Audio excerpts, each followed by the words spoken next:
அனைவருக்கும் அன்பு வணக்கம். கார் உள்பட பிற வாகனங்களில் ஃபாஸ்டேக் இருந்தால் அதனை முன்பக்க கண்ணாடிகள் ஒட்ட வேண்டும்.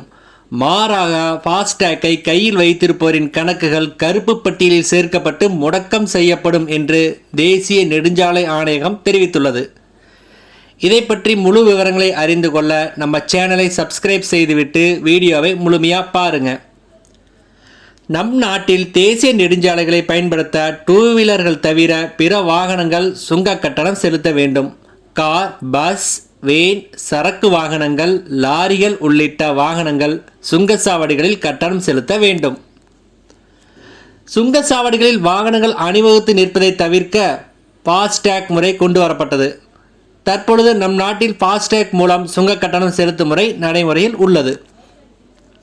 வாகனத்தின் விண்ட்ஷீல்டு அதாவது கண்ணாடியின் மீது ஃபாஸ்டேக் ஸ்டிக்கர் ஒட்டியிருந்தால் போதும். சுங்கச்சாவடியில் அந்த வாகனம் நுழையும் போதே ஃபாஸ்டேக் மூலம் உரிய சுங்க கட்டணம் வங்கி கணக்கில் இருந்து எடுத்துக்கொள்ளப்படும். இதனால் டோல்கேட்டில் வாகனங்கள் காத்திருக்க வேண்டிய அவசியம் இல்லை. அதே வேளையில் சிலர் ஃபாஸ்டேக் ஸ்டிக்கரை கையில் வைத்துக்கொண்டு அதனை ஊழியர்களிடம் வழங்குவதும் ஆங்காங்கே நடந்து வருகிறது. வாகனத்தில் விண்ட்ஸ்கிரீன் மீது ஃபாஸ்டேக் ஸ்டிக்கரை ஒட்டாமல் இருப்பவர்கள் மீது தேசிய நெடுஞ்சாலை ஆணையம் கடும் நடவடிக்கை எடுத்து வருகிறது. இந்நிலையில் வாகனங்களில் முன்பகுதி கண்ணாடிகளில் ஃபாஸ்டேக் ஒட்டப்படாமல் கையில் வைத்திருப்பவரின் கணக்குகளை முடக்கம் செய்ய தேசிய நெடுஞ்சாலை ஆணையகம் உத்தரவிட்டுள்ளது. இது தொடர்பாக நம் நாட்டின் அனைத்து சுங்க கட்டணம் வசூலிக்கும் ஏஜென்சிகளுக்கும் உத்தரவு பிறப்பிக்கப்பட்டிருக்கிறது. அதாவது சிலர் வாகனங்களின் முகப்பு கண்ணாடிகளில் ஃபாஸ்டேக்கை பொருத்தாமல் கையில் வைத்துள்ளனர். இதனால் சுங்கச்சாவடிகளில் தேவையின்றி தாமதம், குழப்பம், தவறான கட்டண வசூல் உள்ளிட்டவை நிகழ்கின்றன. இதனால் சுங்கச்சாவடிகளில் காலதாமதம் ஏற்படுகிறது. இதனை தடுக்கும் வகையில்தான் தேசிய நெடுஞ்சாலை ஆணையகம் இந்த உத்தரவை பிறப்பித்துள்ளது.